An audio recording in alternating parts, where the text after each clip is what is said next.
સુરેન્દ્રનગરના મૂળચંદ વિસ્તારમાં અલગ અલગ 3-4 સોસાયટીઓમાં પીવાના પાણીની સમસ્યા વિકટ બની છે। રામદેવનગર ઉત્સવ પાર્ક 1, 2 તેમજ બજરંગ 1, 2 અને 3 આ ટોટલ 5 સોસાયટીના લોકો પાણીની સમસ્યાને કારણે વેચાતું પાણી લેવા મજબૂર બન્યા છે। અંદાજે 300થી વધુ ઘરમાં પીવાના પાણીની સમસ્યા છે। તે ઉપરાંત જે વિસ્તારમાં પાણી મળે છે તે પાણી પણ ખૂબ જ અનિયમિત છે અને અપૂરતા દબાણથી પાણી મળી રહ્યાની પણ ફરિયાદ ઉઠવા પામી છે। ત્યારે સુરેન્દ્રનગર મહાનગરપાલિકા કચેરી અને સ્થાનિક આગેવાનોને રહીશોએ અવારનવાર રજૂઆત કરી છે।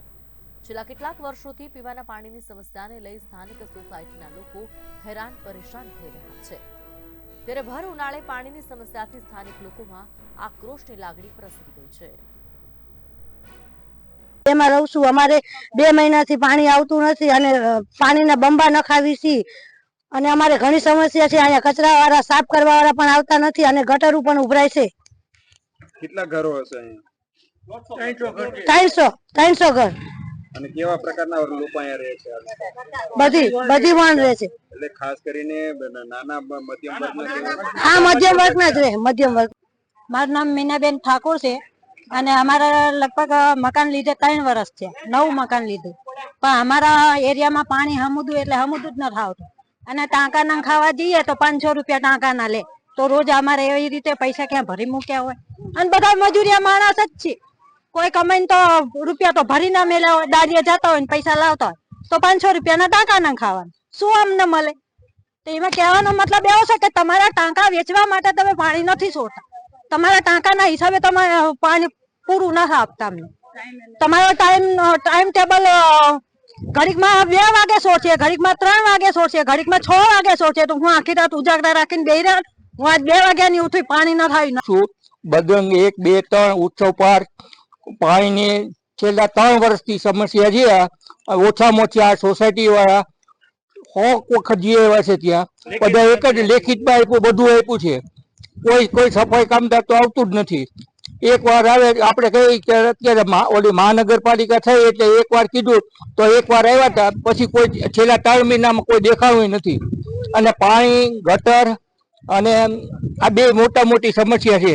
અહીં બધા મધ્યમ વર્ગના રહે છે, એ લોકોને પાણીના બંબા મંગાવવા પડે છે, તો આ માટે જો કોઈને કંઈ અને ગટરનું પાણી આવે છે અમુક લોકોને, આની અંદર જો સમસ્યા નહીં આવે તો આજે જગદીશભાઈ મકવાણાને તો અમે ફરિયાદ કરી જ છે, હવે તો ઉપલા લેવલે અમારે જવું પડશે અને ઉપવાસ ઉપર અમારે મ્યુનિસિપાલિટી ઉતરવું। બોલું છું, આ રામદેવનગર માં 4-5 વર્ષથી પાણી આવતું જ નથી ને અમે રજૂઆતે કરી હતી, 25 જણા ગયા હતા તે તોય કોઈ અહીં જોવા આવ્યું નથી।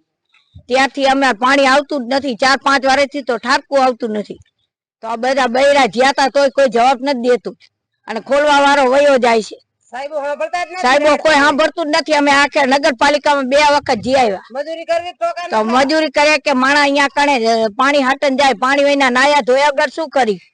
છોકરા વાળાને પાણી ન જોઈ તેમ સર આવતો જ નથી ખોલવા। કોક દી બપોરે ખોલે, કોક દી સવારે ખોલે, કોક દી રાતે 3 વાગે ખોલે। તમારે પાણી વિના કેવી રીતે 3 વાગે જાગીને?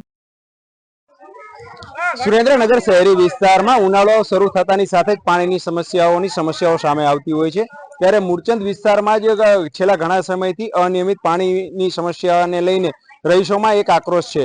ત્યારે આ વિસ્તારના રહીશો અવારનવાર સુરેન્દ્રનગર મનપા કચેરીએ પણ રજૂઆત કરી ચૂક્યા છે, તેમ છતાં તેઓનો પ્રશ્ન હલ થયો નથી। સુરેન્દ્રનગર મનપા કચેરીએ રજૂઆત કરવા છતાં આ વિસ્તાર ઘણો ડેવલપ થયેલો છે, તેમ છતાં આ વિસ્તારમાં અનિયમિત પાણી આવે છે। પાણીની કોઈ જે નિકાલ થવો જોઈએ, જે સમસ્યાનો જે નિરાકરણ થવું જોઈએ, એ સમસ્યાનું નિરાકરણ નથી થઈ રહ્યું। આજે આપણી સાથે આ સોસાયટીમાં આપણે આવ્યા છીએ, ત્યારે આ સોસાયટીના જે રહીશો છે આપણે એમની સાથે વાત કરીશું કે ભાઈ એ ખરેખર જે પરિસ્થિતિનો જે સામનો કરી રહ્યા છે તે કેવી રીતની પરિસ્થિતિનો સામનો કરી રહ્યા છે। તો ચાલો આપણે જે અહીંના જે સોસાયટીના રહીશો છે તેમને આપણે પૂછીશું કે ભાઈ આ કેવી રીતની સમસ્યા છે, શું છે। જી, આપનું નામ શું છે? બળદેવભાઈ રતુભાઈ। આ વિસ્તાર કયો વિસ્તાર કહેવાય? રામદેવનગર। કેટલા વિસ્તારોમાં પાણીની સમસ્યા છે? ઠેઠ બજરંગ સોસાયટી સુધી, બધી સોસાયટીઓમાં। એટલે કેટલી સોસાયટી આ વિસ્તારમાં આવે છે? વિસ્તારમાં 5 થી 6 સોસાયટીઓ છે। એટલે ખાસ કરીને કેવો પ્રશ્ન છે? ખાસ કરીને પ્રશ્ન એ છે કે પાણી અમારે લગભગ 4-5 વર્ષથી આવતું નથી, બિલકુલ પાણી આવતું નથી। અને આ બાબતે તમે ક્યાં રજૂઆતો કરી છે? ઘણી વખત કરી, પણ એ લોકો કે તમે ઉપર જઈને રજૂઆત કરો। જી, આપણી સાથે મહિલાઓ પણ છે, પણ મહિલાઓને પણ આપણે પૂછીશું કે ભાઈ શું આ પાણીની સમસ્યા છે અને કેવી રીતની આ સમસ્યા છે। જી, આપનું નામ શું છે? વૈશાલી। કયો વિસ્તાર કહેવાય છે? આ ફૂલચંદ રોડ કહેવાય. ઉત્સવ પાર્ક સોસાયટી છે અમારી, અને બીજી રામદેવનગર સોસાયટી અહીંયા લાગુ પડે, બજરંગ લાગુ પડે. અહીંયા લગભગ 4-5 વારાથી પાણી આવતું જ નથી, બહુ ઓછું પાણી આવે છે. અને આ બાબતે તમે ક્યાં ક્યાં રજૂઆતો કરી છે? અહીંયા આ બાબતે ઘણી વખત રજૂઆત કરવામાં આવી છે, અને અહીંયા પાણી ખોલવા માટે ભાઈ આવે છે, એમને પણ રિક્વેસ્ટ કરી કે આના માટે અમારે શું કરવું, શું પ્રોસેસ કરવી, એ કે મારે હું કઈ ન જાણું તો અમારે જવું ક્યાં આવે. ખાસ આ વિસ્તારમાં જ્યારે એન્જિનિયરો મૂકવામાં આવ્યા છે ત્યારે એન્જિનિયરોને તમે વાત કરી છે ખરી? ના, અમે નથી કરી, કોઈ આવતું જ નથી, કોને વાત કરી. જી, આ વિસ્તારમાં એન્જિનિયરો પણ મૂકવામાં આવ્યા છે ને, અને તેમ છતાં કોઈ પણ આવી નથી રહ્યું, અને આ વિસ્તારની સમસ્યા જેની તે જ રહેવા પામી છે. ત્યારે સુરેન્દ્રનગર મનપા કચેરી દ્વારા એન્જિનિયરો મૂકવામાં આવે છે, પરંતુ રહીશોના જે પાણીના પ્રશ્નો છે તે હલ થતા નથી. સુરેન્દ્રનગર આ મૂળચંદ વિસ્તાર છે, જેમાં ઘણી બધી સોસાયટીઓ ડેવલપ થયેલી છે. બી ઇન્ડિયા ન્યૂઝ, અવધેશ ત્રિવેદી, સુરેન્દ્રનગર.